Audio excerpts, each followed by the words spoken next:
Atenção, está começando o seu podcast. Fala Friburgo! Fala Friburgo! Fala Friburgo! Fala Friburgo! Fala Friburgo! Fala Friburgo! Olá! Chegou mais uma edição do podcast Fala Friburgo, seu podcast. Seja muito bem-vindo. Eu sou Bárbara Storck, aqui ao meu lado, meu amigo de longa data, Fernando Moreira. Tudo bem, Fernando? Tudo bom, Bárbara? Tudo bem a você também que nos acompanha. Aqui então é seu momento de tirar dúvidas, conhecer como funcionam os serviços municipais e participar também, porque a sua participação é fundamental. Esse podcast aqui não é nosso, ele é seu, cidadão friburguense. Então participe com a gente, enviando suas perguntas, assistindo também, acompanhando tudo que é tratado aqui nesses episódios. Na primeira edição a gente recebeu o prefeito Johnny Michael, né, Bárbara? Falou sobre assuntos variados aí em relação ao município e hoje a gente vai tratar de um tema um pouco mais específico, né? Terminou no último dia 28 de setembro a Semana Nacional da Pessoa com Deficiência Intelectual e Múltipla. E a campanha desse ano teve como objetivo mostrar que hoje o Brasil tem uma das legislações mais avançadas do mundo com relação à garantia de direitos das pessoas com deficiência. Mas, no entanto, na prática, as coisas são bem diferentes, não são assim, né, Bárbara? Muito diferente, é verdade, é difícil, né? Então, por isso, ninguém melhor para falar sobre esse assunto com a gente. A nossa entrevistada de hoje é a Ana Cláudia Teixeira. Ela é coordenadora de Educação Especial da Secretaria Municipal de Educação aqui de Nova Friburgo. Seja muito bem-vinda, Ana Cláudia. Seja bem-vinda. Muito obrigada. Obrigada, Bárbara. Obrigada, Fernando. Olá a todos que nos ouvem, né, nos assistem. É um prazer muito grande, né, poder atender esse convite e falar para a nossa população um pouco mais sobre a educação inclusiva, sobre o trabalho que a Secretaria Municipal de Educação executa no âmbito da inclusão. Então, muito obrigada pelo convite. Sem dúvida, acho que é um tema também, né, de muita relevância, né, que a sociedade friburguense tem curiosidade também de saber o que anda sendo feito nessa questão. Primeira pergunta, na verdade, como é que é o trabalho da educação especial na rede municipal de ensino aqui em Nova Friburgo? Como é que funciona? Bom, Fernando, antes de começar a falar, eu vou pedir a você um tempinho para que eu possa me autodescrever. Por favor. Porque as pessoas, né, num podcast, elas não nos veem, né? Mas muitas dessas pessoas podem nos ver no dia a dia, numa outra entrevista, num outro momento. E para as pessoas que não podem ver, uma forma que a gente tem de alcançá-las é descrevendo, fazendo a descrição das imagens, de quem a gente é. Então, para que todos possam me ver, todos possam me conhecer, eu sou uma mulher branca de 49 anos, né? Eu sou baixinha, eu tenho a pele clara, os cabelos loiros, na altura mais ou menos dos ombros, um pouco abaixo. Eu tenho olhos claros, olhos azuis. Nesse momento, eu estou usando uma camiseta preta, de alcinha, com uma camisa azul, de tecido fino, de mangas compridas. Estou usando um colar colorido em tom de salmão, né, algumas outras cores misturadas. E nesse momento eu estou usando um fone de ouvido, estou usando a minha máscara, né, para me proteger. Eu tenho um sinal em libras que eu ganhei de uma amiga, né, uma amiga surda, e esse sinal me identifica, né, através do sinal da cor azul ao lado do meu rosto, sinalizando, né, indicando também a cor dos meus olhos. Então, falar um pouco sobre essa questão da educação inclusiva, né, Fernando, no âmbito das escolas municipais. Nós temos cerca de 122 unidades escolares na rede municipal e temos matriculados e informados até o momento cerca de 718 estudantes público-alvo da educação especial. Tá?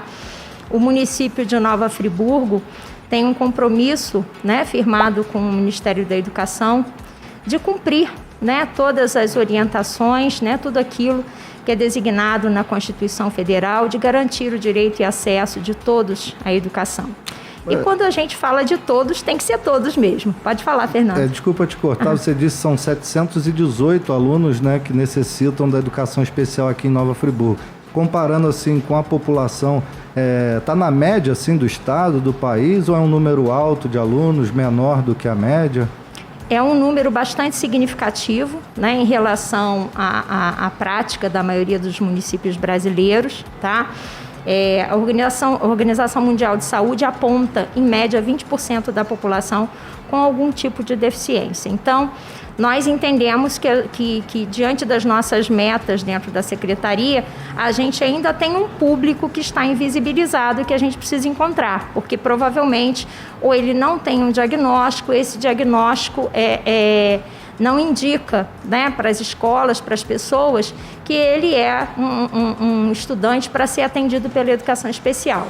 Então, a gente trabalha de forma a trazer visibilidade a esses estudantes, para que, independente de diagnóstico clínico, né, pelas suas necessidades, ele possa ser acolhido e possa ser garantido a ele os direitos que concedam acesso à educação, sem barreiras. Agora, Ana, as dificuldades são muitas, né, que você provavelmente enfrenta aí à frente dessa coordenação da educação especial. Quais são as maiores dificuldades, assim, que você pode citar para a gente?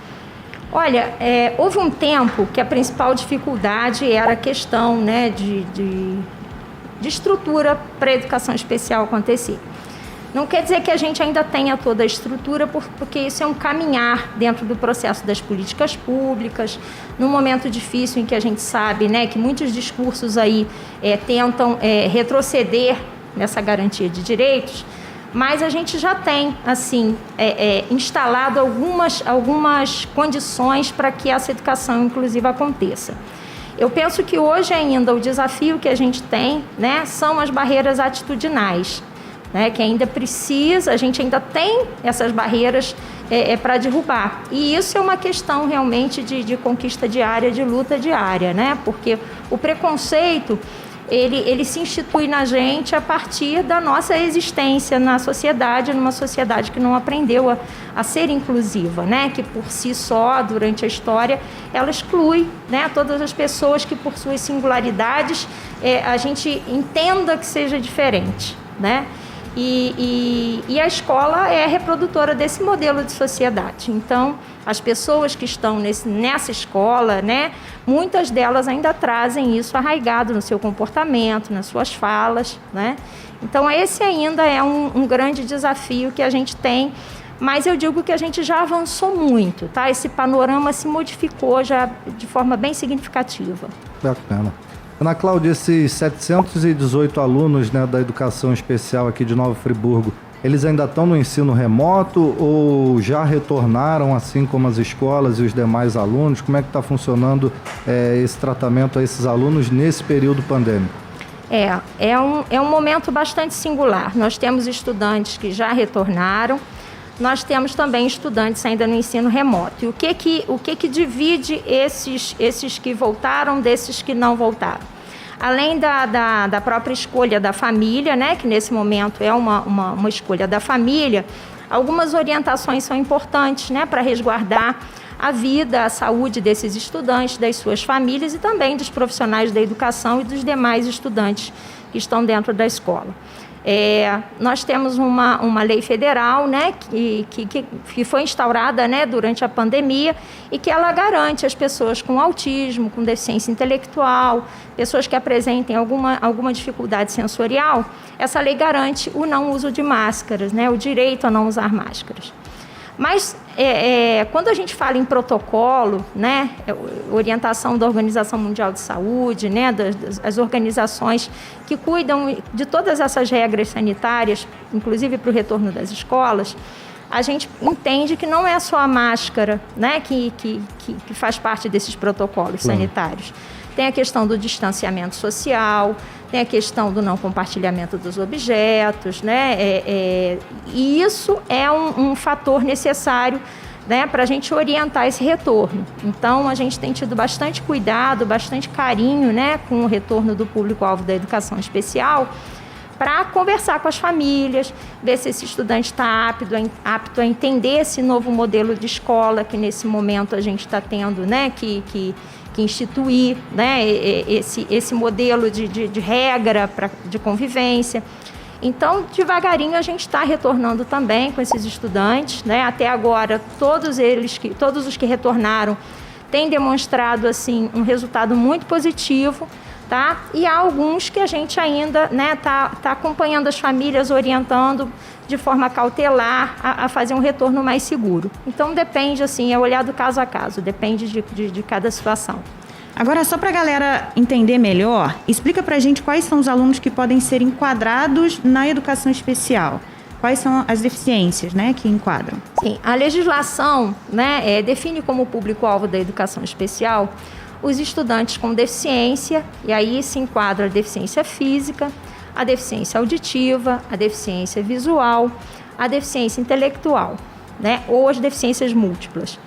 Também enquadra aí o transtorno do espectro autista, até a legislação, uma parte dela ainda fala em transtorno global do desenvolvimento, né? Mas a gente já tem uma nova orientação aí no DSM-5, que é o manual internacional que trata dos transtornos mentais, que englobou isso dentro do transtorno do espectro autista.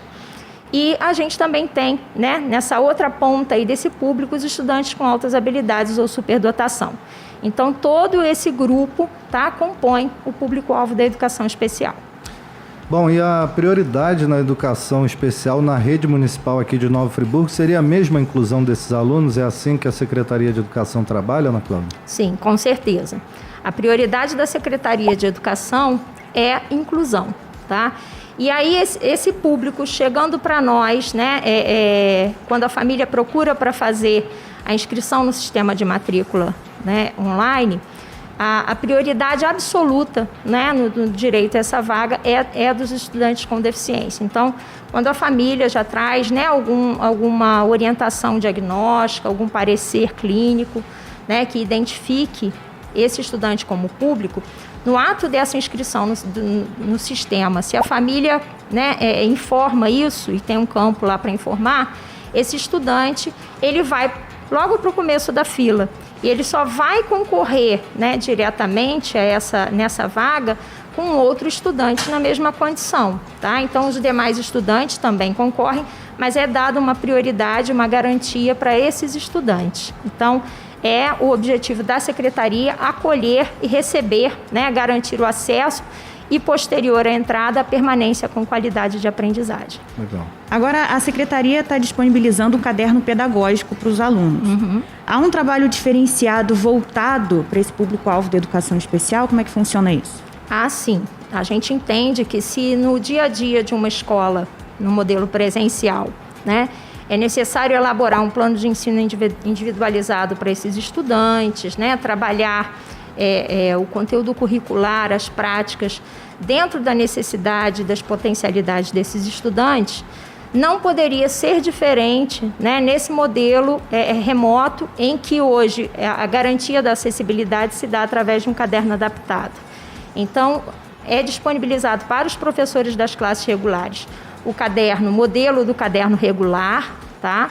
Para que ele possa ali se basear nos temas, nos assuntos que são abordados para toda a classe e, a partir desses temas, desses assuntos, possa ser feita a adequação curricular para os estudantes que necessitam. Então, os estudantes recebem, se ele tem uma deficiência intelectual, se ele tem um autismo com algum prejuízo, né, esse caderno é adaptado dentro das suas necessidades, dentro daquilo que ele ainda necessita aprender, dentro das suas potencialidades. E existe um outro tipo de adequação também, que é no formato, né, em que a gente pode oferecer o caderno ampliado para os estudantes com baixa visão. A gente oferece, né, esse caderno com ampliação. A gente oferece o caderno com adequação em libras para os estudantes com deficiência auditiva. E a gente também oferece o caderno em braille para os estudantes cegos. Então, é a forma que a gente tem, né, de alcançar o nosso público e garantir eles o direito à aprendizagem. Agora, como é que esse conteúdo é elaborado pela Secretaria de Educação, pela Coordenação de Educação Especial? O primeiro caderno que a gente teve esse ano, por exemplo, foi um caderno elaborado pela Coordenação de Educação Especial. Tá? Por quê? Porque os professores das classes regulares estavam em período de férias, né? A gente não pode colocar o servidor para trabalhar no período de férias. Então, não tinha como a gente iniciar o ano com um caderno personalizado, que é o correto. Então, a equipe de trabalho, né, a equipe da Educação Especial, preparou um caderno mais genérico, né, para que todos os estudantes pudessem iniciar com um modelo, pelo menos com um modelo de caderno. Mas o ideal é o que hoje a gente faz. o professor daquele estudante, o professor daquela classe, adequa as atividades para a realidade dele, porque o caderno ele tem que ser personalizado, ele tem que ser dentro daquilo que ele necessita. E a gente, quando a gente faz para todo mundo, por mais que a gente queira criar formas acessíveis, né, ainda assim ele não vai alcançar todas as especificidades dos estudantes. Então, o primeiro caderno a gente fez para que, né, num sentido de respeito, de consideração, né, aos nossos estudantes, eles não ficassem sem o primeiro material. Mas, a partir já do segundo caderno, eles já passaram a ser adequados, preparados por cada professor. Agora, uma curiosidade, tem muita gente que pensa que só a escola Neuza Brizola oferece educação especial para esses alunos da rede. Inclusive, eu achava isso, mas não, né? Existem outras escolas. Na verdade, o que acontece?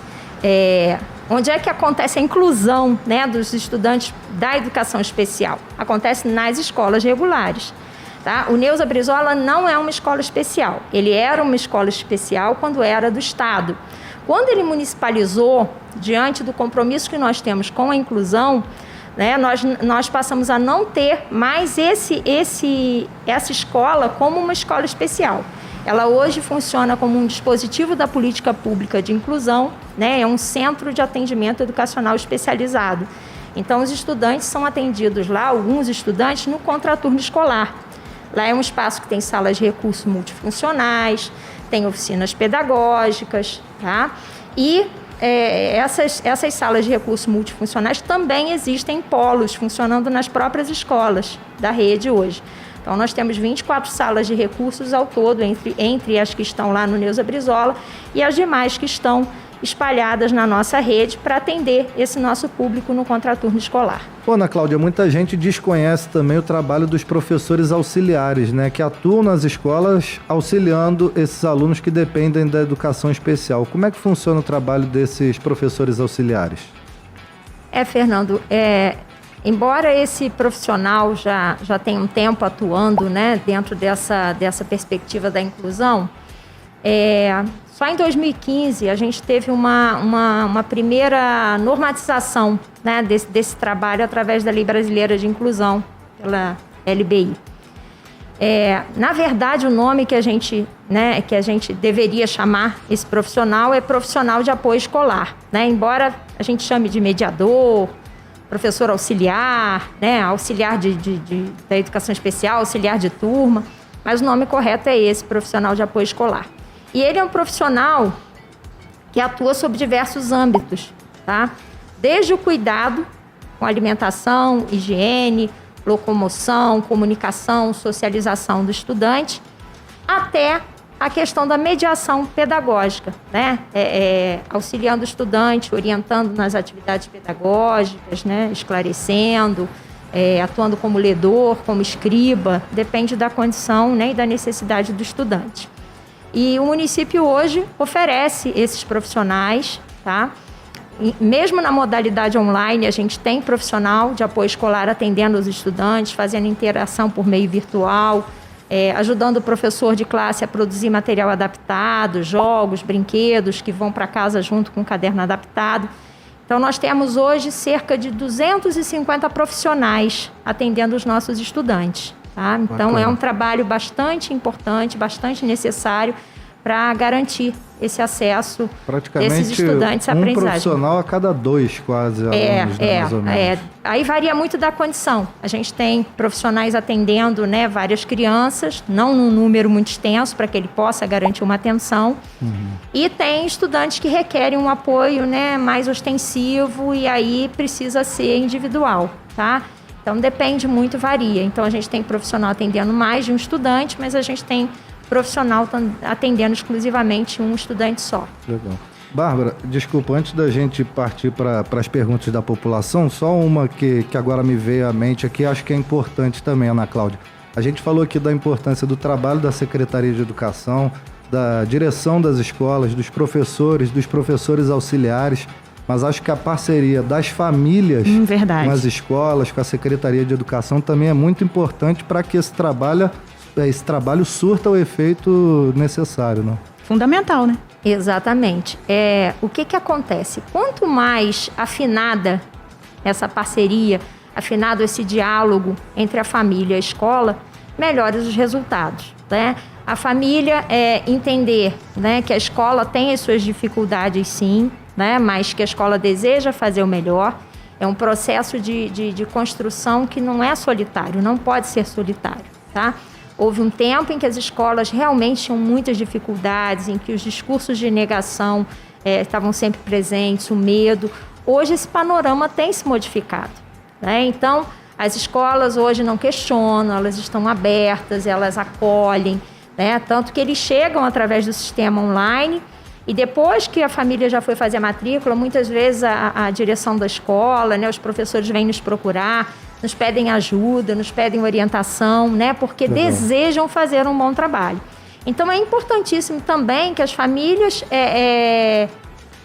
tragam em si esse pertencimento também nesse trabalho da escola, né? De participar, de conversar, de dialogar, né? De ir tirando as dificuldades que surgem de forma conjunta, né? Porque da mesma maneira que a escola pode encontrar dificuldade, a família também. Sem dúvida. E o que a gente orienta sempre às escolas é que também procurem acolher as famílias, que muitas delas vêm de muitas lutas, né? De muitas dificuldades, dependendo da condição do filho.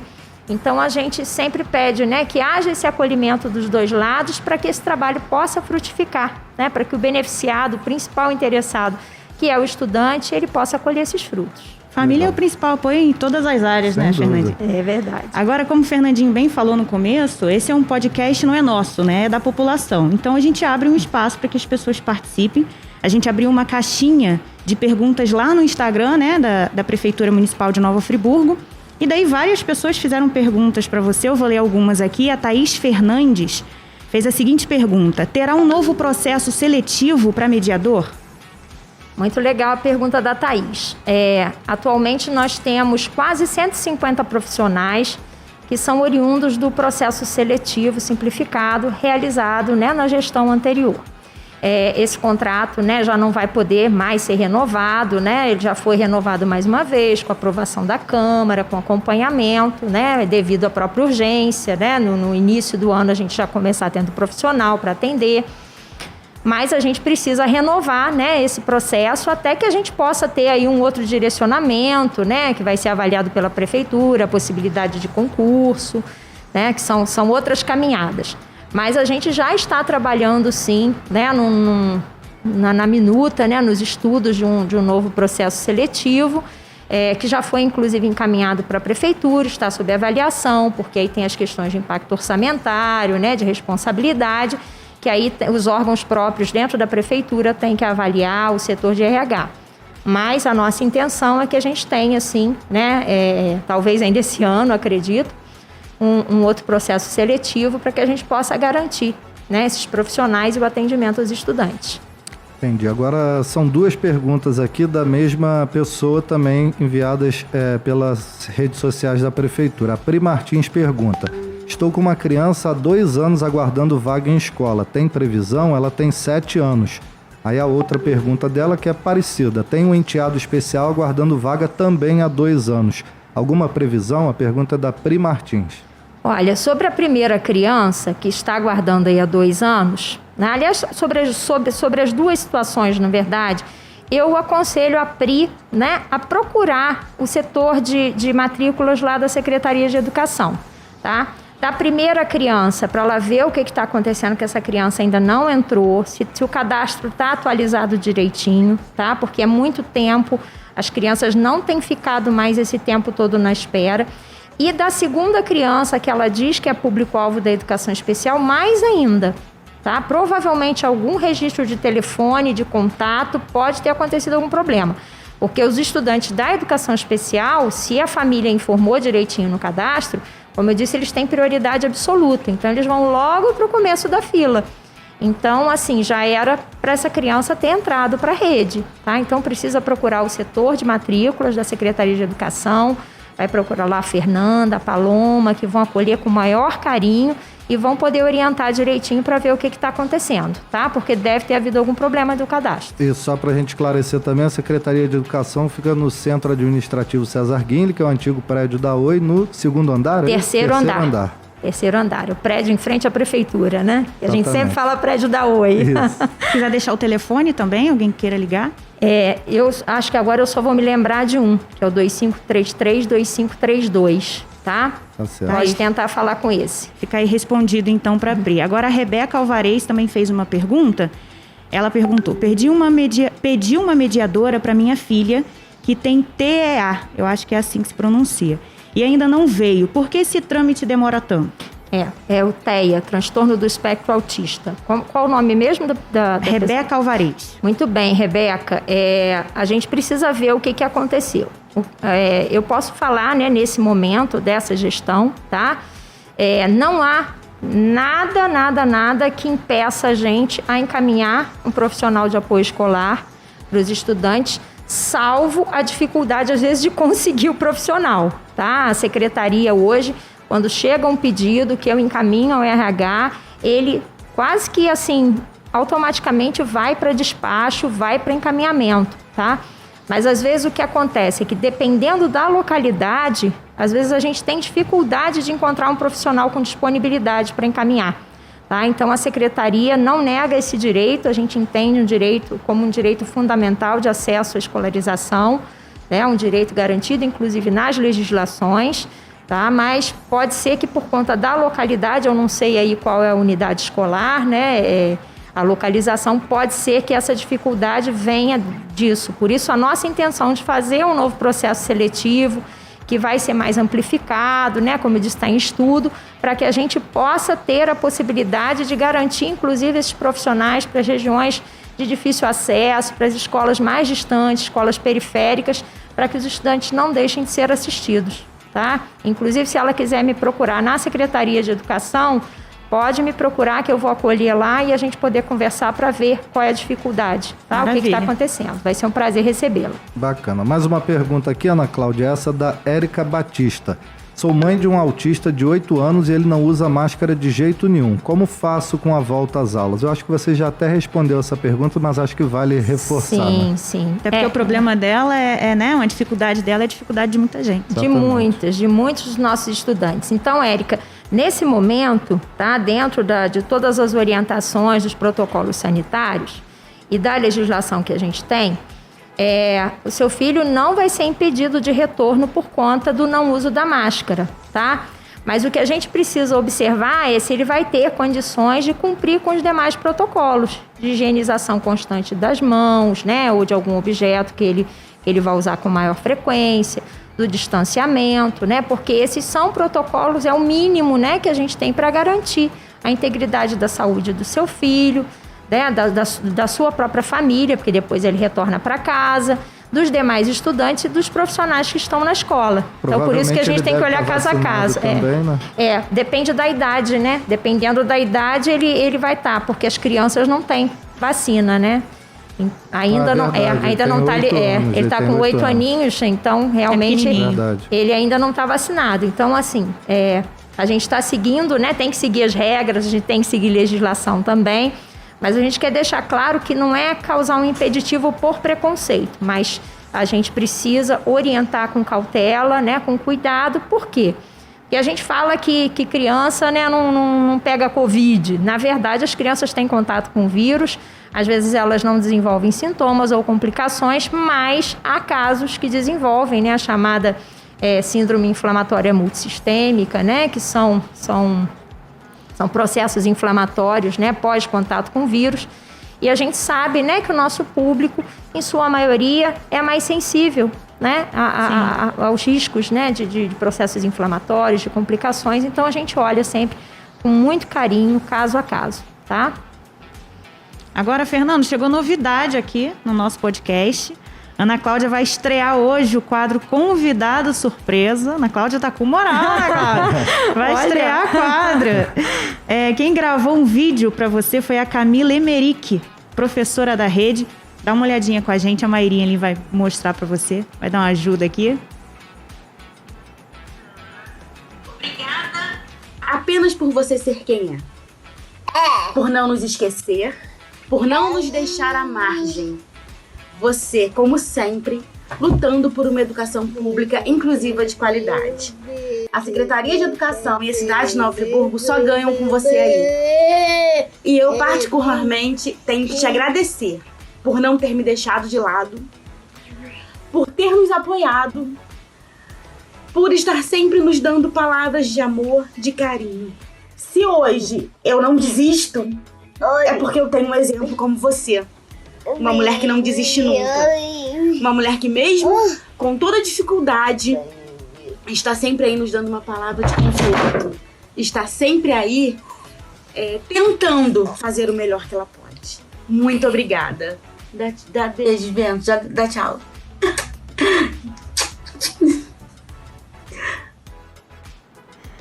Que surpresa, hein?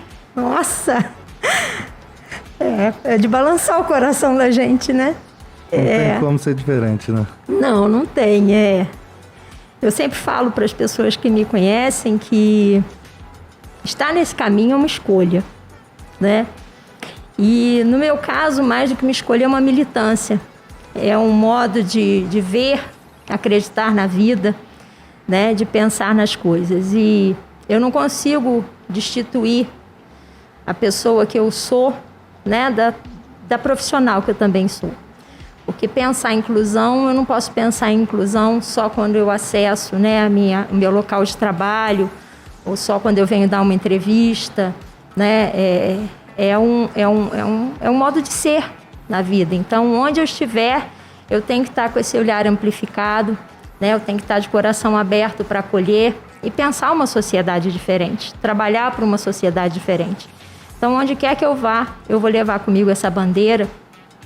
E as palavras da Camila chegam bem fundo no meu coração, né? Ela sabe do amor imenso que eu tenho, né? Por cada um desses estudantes que chegam à rede, às vezes de forma muito complexa, muito desafiadora para nós, onde às vezes as estruturas do sistema, né? Dificultam, né? O atendimento. E nem sempre é porque as pessoas querem, é porque o sistema, ele tem, né? Quando a gente fala em gestão pública, ele tem caminhos para tramitar, né? Tempo para as coisas acontecerem, que nem sempre é o tempo que a gente precisa, que é o tempo que a gente deseja. Mas é uma luta tão boa de se lutar, apesar de todas as dificuldades, que a gente levanta todo dia, respira fundo, e acredita que a gente pode fazer a diferença na vida dessas pessoas. E as histórias que chegam são de muita luta, de muito desafio, mas também chega muita história bonita. Sem dúvida. Chega muita coisa linda pra gente. E eu tenho, antes de tudo, muito orgulho de trabalhar pela minha rede, né? Eu sou servidora pública há mais de 30 anos. Eu sou servidora de carreira no município. E em todos esses anos eu sempre trabalhei pensando numa escola para todos, mesmo quando a gente ainda não tinha essa legislação. E hoje poder, né, partilhar essa caminhada com tanta gente boa, com tanta gente que também luta pelo mesmo ideal, e perceber que essa rede mudou o seu perfil, acolhe, né, que existe uma vontade muito grande de fazer um bom trabalho, apesar das dificuldades, dos desafios que surgem, é para mim motivo de muita honra, de muito orgulho. Muito legal, Ana Cláudia. Bonito, né, o depoimento da Camila. Bacana também ver a sua emoção também, né, que a gente sabe que é verdadeira. É sinal de que o trabalho está sendo bem feito, está sendo reconhecido. Parabéns pelo seu trabalho, pela sua dedicação, pelo amor que você tem a essa função, a essa missão, como você falou. Foi muito bacana receber você aqui. Acho que a sua fala foi bastante esclarecedora, né, Bárbara? Assunto muito importante. Tenho certeza que a população friburguense vai gostar bastante também do que você falou aqui com a gente. Obrigado mais uma vez. Eu que agradeço, né, o carinho aí de vocês dois, né, a atenção dessa equipe que está aí nos bastidores, nos ajudando, nos acompanhando. Somos colegas, somos parceiros, né, enquanto servidores públicos. E assim, a gente fica honrado de poder trabalhar com colegas que estão aqui também, né? Como eu disse, do outro lado a gente não conhece, a gente vai ver toda uma estrutura, né? Todo um esforço para fazer o melhor, né? Ser servidor público é isso, eu sempre falo, né? Que o nosso patrão é o povo. Então a gente faz o melhor que a gente pode para acolher com carinho, né, para oferecer para eles dignidade, respeito, né, o melhor atendimento. E quando a gente fala em educação, né, a gente sabe que a educação é mola propulsora de qualquer transformação na sociedade. E se a gente consegue oferecer um modelo de escola, né, que abraça, que acolhe, que cuida, que pensa, né, todas as formas de aprender, de ser, de estar e se manifestar no mundo, com certeza a gente consegue fazer girar essa roda para que esse mundo fique melhor. Então, que a escola seja essa célula, né, junto com a família, que vai multiplicar, né, um mundo melhor para todas as pessoas. Então, muito obrigada, né, a todos que encaminharam perguntas, né, e a todos que vão nos assistir, nos ouvir. Obrigada pela oportunidade. Tá aí, muito legal. Essa foi a Ana Cláudia Teixeira, coordenadora da Educação Especial aqui de Nova Friburgo. É isso, nosso podcast vai chegando ao fim, né, Fernando? Isso aí, Bárbara. Semanalmente estaremos aqui esclarecendo sobre assuntos aí para a população friburguense, abrindo também para vocês poderem participar, enviarem perguntas, né, sempre através das nossas redes sociais. Exatamente, só a galera ficar atenta lá no Instagram, no Facebook da Prefeitura de Nova Friburgo. Com antecedência a gente avisa quem vai ser o próximo entrevistado e abre também caixinha de perguntas, né, Bárbara, para a galera enviar a sua dúvida, sugestão também, quem tiver sugestões pode enviar, que a gente traz aqui para o nosso entrevistado responder. E toda edição também vai ter esse quadro aí com o Responde Prefeito, respondendo a essas demandas da população, né, Bárbara? Sim, já deixando de antemão aqui, a nossa próxima entrevistada é a doutora Daniele Servinho, ela é diretora do Hospital Maternidade aqui de Nova Friburgo, vai esclarecer bastante dúvida, ainda dá tempo de você mandar a sua pergunta. É isso aí, só ficar ligado nas redes sociais da Prefeitura de Nova Friburgo. Essa foi mais uma edição do podcast Fala Friburgo, o seu podcast. Obrigado a todos e até a próxima. Até a próxima, um beijo!